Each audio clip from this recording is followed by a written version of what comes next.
I had stopped letting myself want anything that complicated. Not out of bitterness, not out of some vow I had made to myself in a dramatic moment, just out of the quiet understanding, accumulated over 32 years, that there was a particular version of want that cost more than the thing was ever worth. And I had paid that price once already, and come out the other side a more practical man. Then Grace Hallett knocked on my door on a Tuesday evening in March, looking like she had been rehearsing a question for most of the drive over, and asked if I had plans the following Saturday. I did not have plans the following Saturday. I said yes before she finished explaining. I told myself it was a neighborly thing. Easy. One evening. Not a problem. I told myself that convincingly enough to get to sleep. What I did not tell myself, what I was not yet prepared to say out loud, was the part that made it neither easy nor neighborly. The part I had been not saying for the better part of 6 months.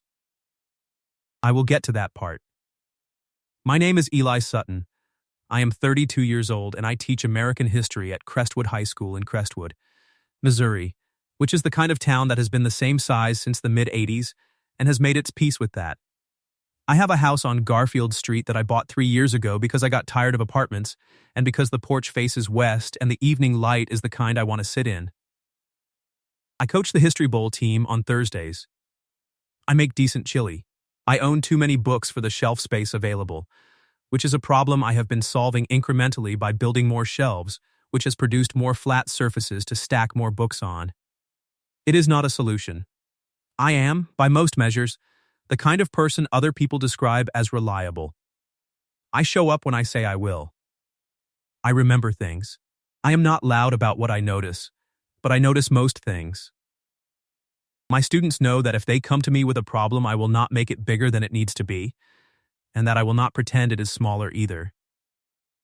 I have built a life around being present and honest, and not requiring anything dramatic. The wound I carried into the year Grace moved in next door had a name, and the name was Jess. We met in college.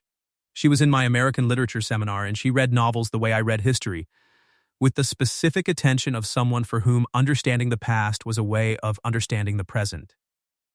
We were friends for 2 years, the real kind, the kind that fills in all the hours. I was in love with her for most of that time, and I did not say so, because I was 20 years old and afraid of losing what we had by asking for what I wanted. She married someone she met in her graduate program. I was at the wedding. I gave a toast about friendship that was the most accurate and least complete thing I have ever said publicly. She sends me a Christmas card every year with a photo of her family, and every year I put it on the refrigerator where it stays until January, and I do not examine what that costs me. I had learned from that to keep what I felt internal, to understand things clearly and say them carefully, and never let the distance between those two operations become a problem. I was very good at that. Until I was not. Grace moved into the house next door on a Saturday in July with a rental truck, 2 friends who left by 4 in the afternoon, and more boxes than the space probably warranted. I watched the truck from my kitchen window the way you watch things in a neighborhood, aware but not nosy. I did not go introduce myself. I figured she had enough going on.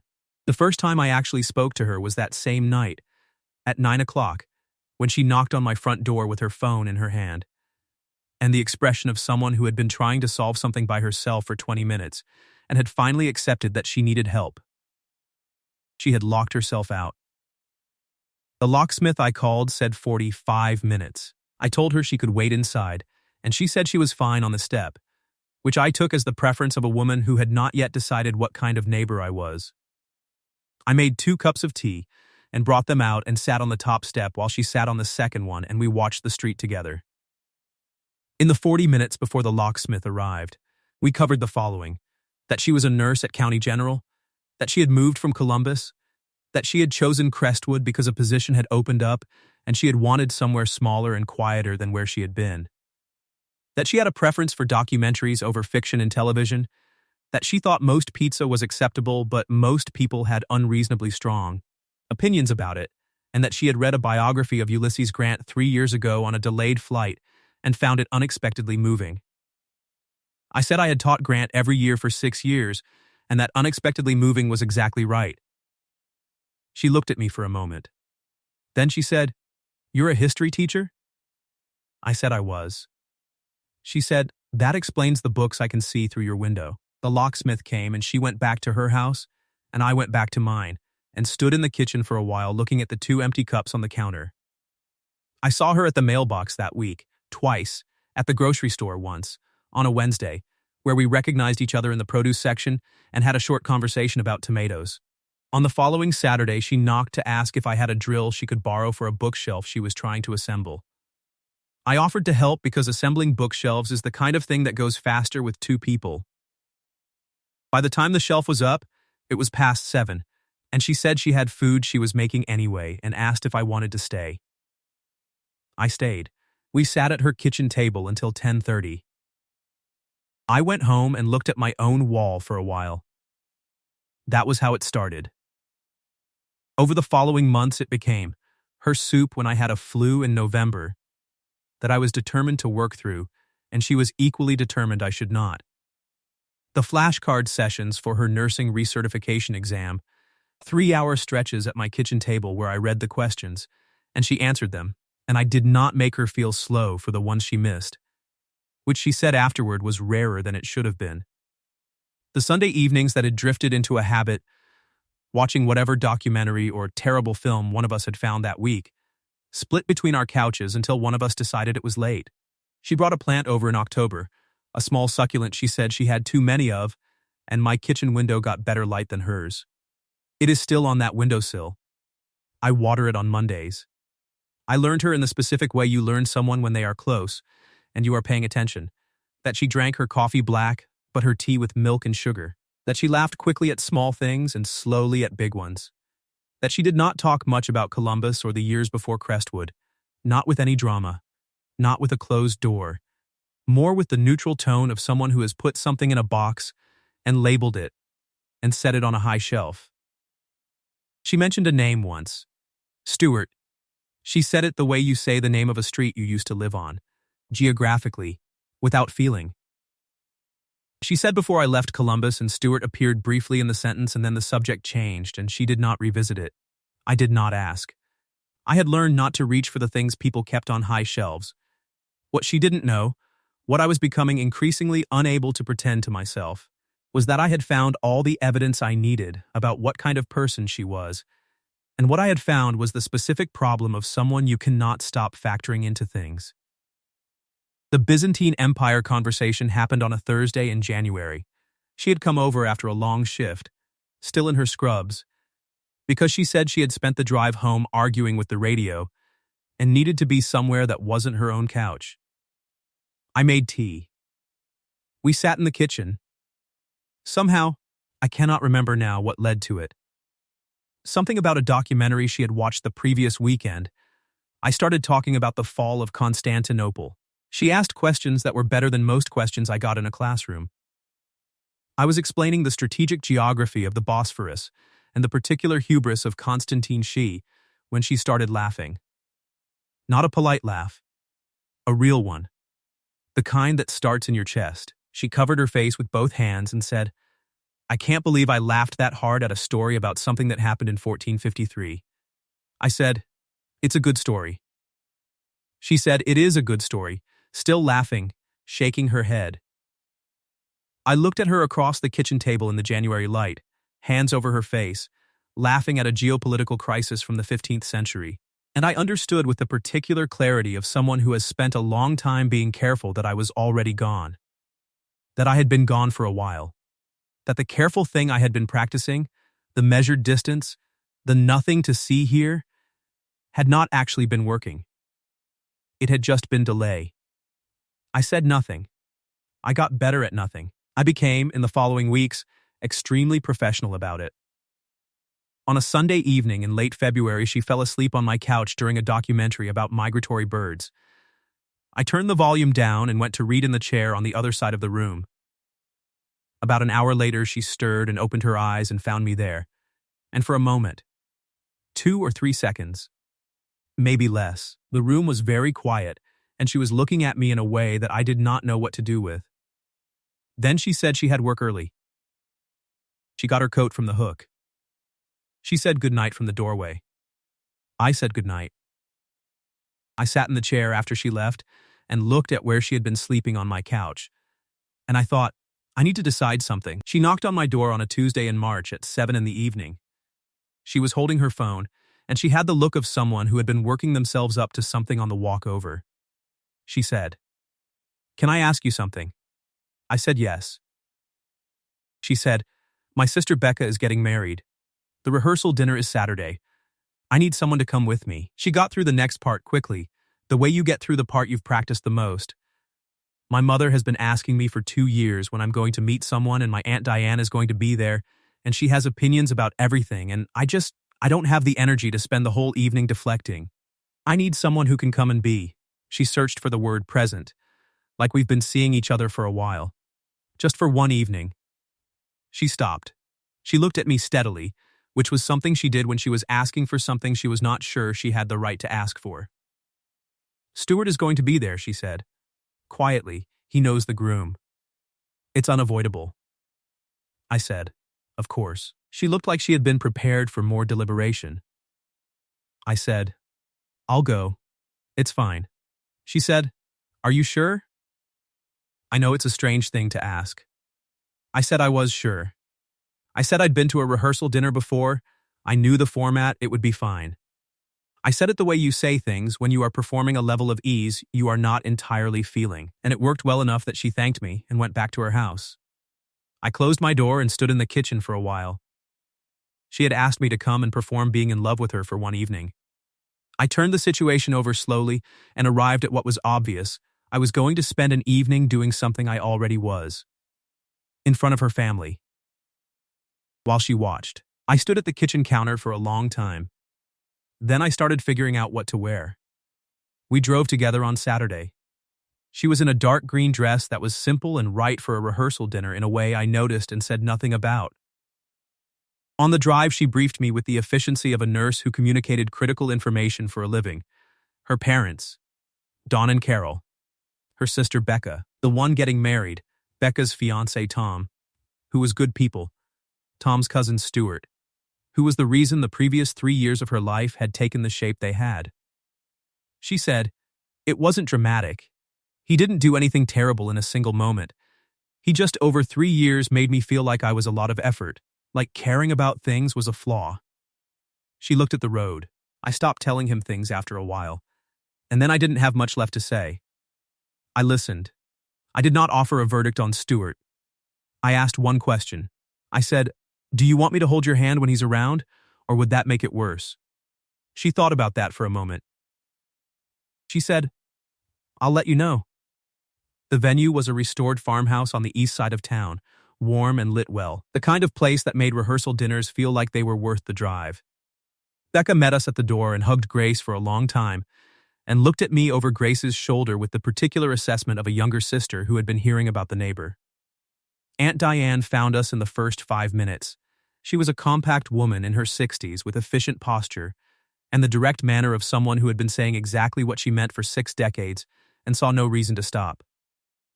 She shook my hand and looked at me with the frank appraisal of a woman who had been evaluating her niece's choices for 30 years. She said, "How did you two meet?" I said. She locked herself out her first night in the house. We sat on the front steps for 40 minutes waiting for the locksmith. I brought tea. She talked me out of a terrible opinion about a documentary I hadn't seen yet. Diane said, "And then what?" I said, "And then I watched the documentary." And she was right, and I told her so. Diane looked at Grace.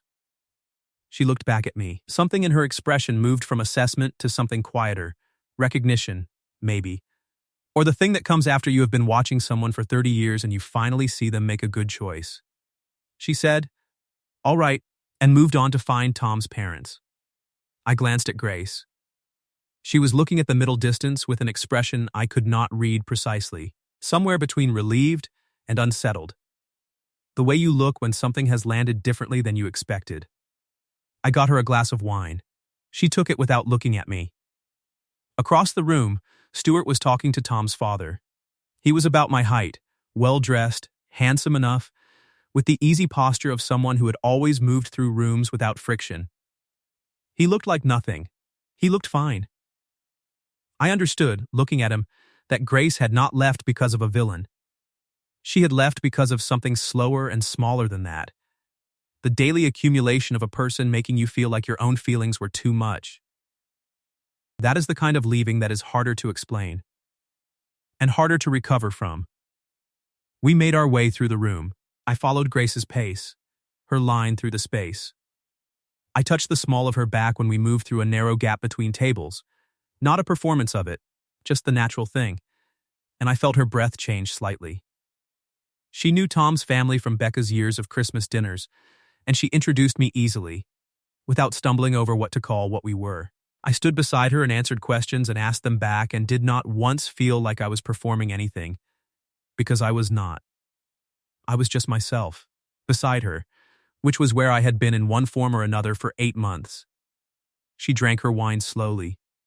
I refilled her glass before she asked, the same way I always did when she came over on Sundays. She caught me doing it and looked at me sideways.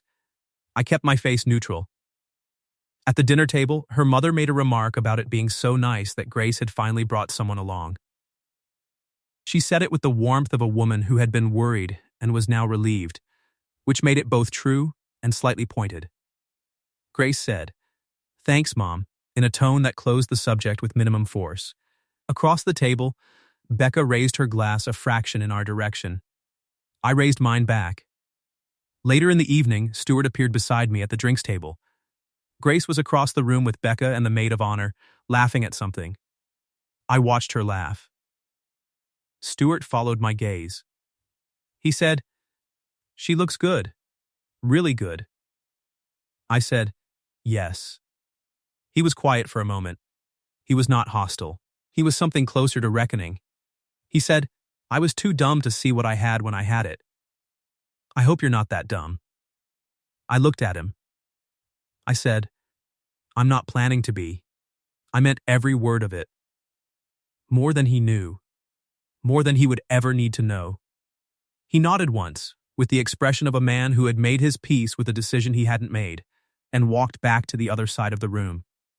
Toward the end of the evening, while dessert was going around, Aunt Diane said something that landed in the particular way things land when a room is smaller than it sounds. She said, loud enough for the nearby table to hear, "Grace, this one actually looks at you." Grace said, "Diane." Diane said, "I'm noting it. A woman can note things." The table laughed. Grace looked at her plate. I looked at the tablecloth. But I felt, in the specific way you feel things you have been carefully not feeling for a long time, that something in the evening had changed direction. We drove home mostly in silence. Not an uncomfortable silence. The kind that follows a long evening where a lot has happened without being named. She had her shoes off in the passenger seat. She was looking out the window at the dark fields on either side of the road. At her door she turned. She said, "Thank you." "You were." She paused. Searching. It felt real. "I don't know how you did that so naturally." I said, "Grace." She waited. "Don't thank me yet," I said. "There's something I need to tell you." She looked at me with the careful attention she brought to things she was not sure about. I said, "Tomorrow. Can I come over tomorrow morning?" She said yes. She went inside. I walked to my front door and let myself in and sat at my kitchen table in the dark. I had spent the evening doing the most natural thing I had done in years, and she had called it a performance, and thanked me for the convincing quality of it. And the gap between what she understood and what was true had become the most uncomfortable distance I had ever tried to stand in. I thought about Jess. About the Christmas cards. About what 2 years of silence had cost me. I was not going to do it again. Whatever it cost her to hear it, I was not going to spend another 6 months pretending I was pretending. I knocked on her door at 9 the next morning. She opened it with 2 cups of coffee already poured, which told me she had been thinking about it too. She led me to the kitchen table, the same table where I had quizzed her with flashcards in the fall, where we had talked until 10:30 the first night I stayed for dinner. She sat across from me. She wrapped her hands around her cup. She said, "You said there was something you needed to tell me." I looked at her. Morning light came through the window over her sink. The kitchen was quiet. You asked me to pretend I was in love with you for one evening, I said. I held her gaze. I didn't have to pretend at all. She went very still. The kitchen was quiet in the way that rooms go quiet when something real has just been said in them. She said, slowly, "How long?" I said, "The Byzantine Empire conversation." She stared at me. I watched her go back through it. 6 months of Sundays and flashcards and tea and the plant on the windowsill and the migratory bird documentary and the blanket on my couch. That was in January, she said. Yes, that was 6 months ago. About that. She looked at her coffee for a long moment. Then she said, "I've been trying to figure out when I knew." Her voice was quieter now, careful, like she was thinking it through as she said it. "And I think it was the flashcards. You sat with me for 3 hours and you never once made me feel slow for getting something wrong. And I drove home and I thought, that is the kindest anyone has been to me in years." She paused. I didn't let myself follow that thought any further. I wasn't ready to. I said, "I know. I wasn't going to push." "You never push," she said. No, she looked at her hands. "Last night," she said, "when Diane said you looked at me, I realized I had been not looking at you back.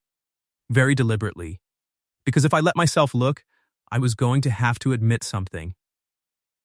I waited.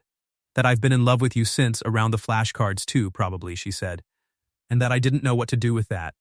Because the last time I trusted something that felt this easy, it turned out that I was the only one putting in the effort.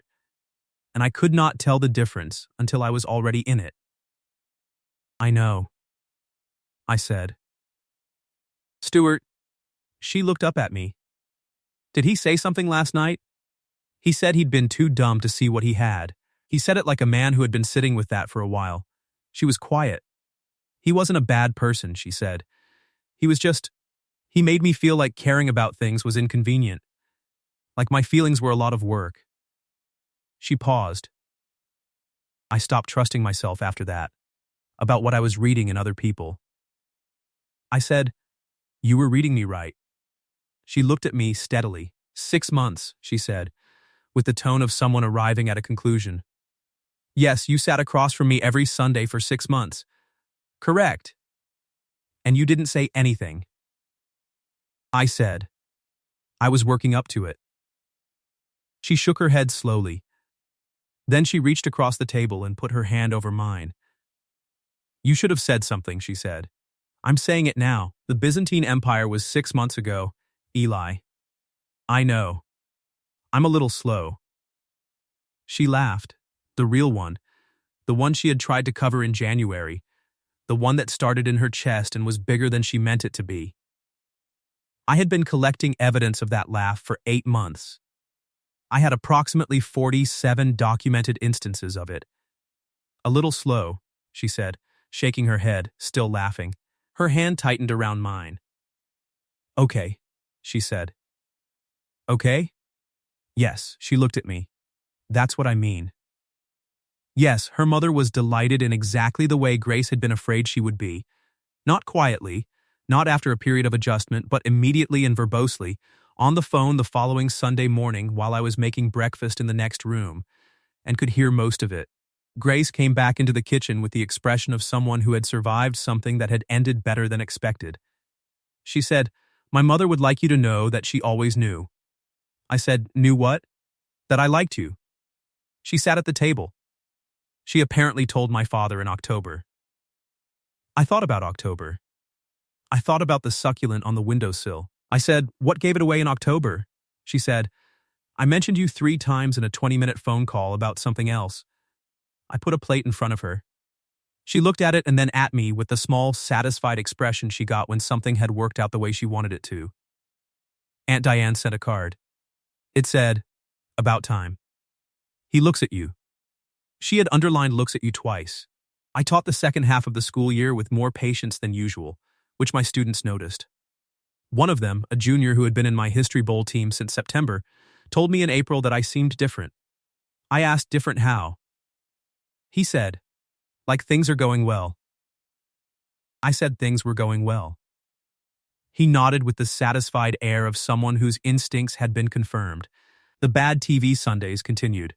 Grace fell asleep on my couch in April and in May and twice in June, and none of those times did I go back to my own side of the room.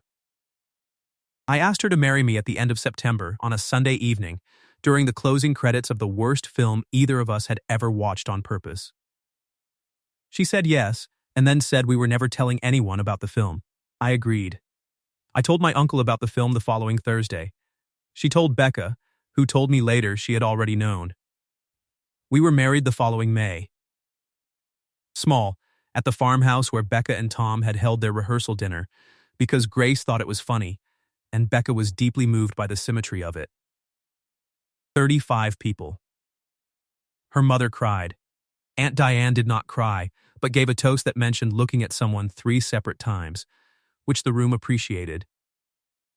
There are 2 cups on the kitchen counter every morning now, the same plain white ones she bought at the hardware store in October and put in my cabinet without asking. They have not moved since. I think about the 2 cups I brought out to the front step on that night in July, when the locksmith was 40 minutes away and she was sitting on the second step in the summer dark, and we were not yet anything to each other except neighbors. I did not know then that I was practicing for something, that the practice would take 8 months, and a Byzantine Empire, and a borrowed drill, and a favor I did not have to fake any part of. I know now. And every morning I put 2 cups on the counter, and it is the most honest thing I do all day.